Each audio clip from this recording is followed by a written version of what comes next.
വൈകുന്നേരത്തെ ചായയ്ക്ക് ശീമച്ചക്ക അവിക്കുന്നത് എങ്ങനെയാണെന്ന് നോക്കാം. ആദ്യമായിട്ട് ശീമച്ചക്ക ചെറിയ കഷ്ണങ്ങളായിട്ട് മുറിച്ച് നന്നായിട്ട് കഴുകി എടുക്കുക. ഒരു 2 വെള്ളമൊക്കെ നന്നായിട്ട് കഴുകുക.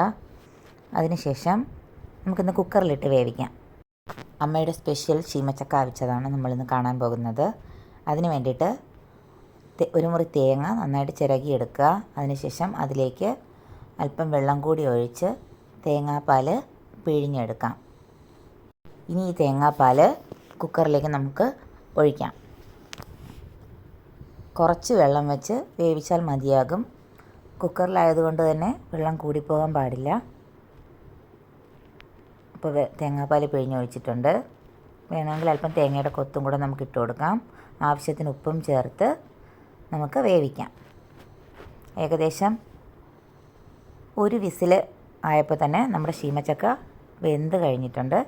ഇന്നത്തെ ചായക്ക് കൂട്ട് തയ്യാറായി.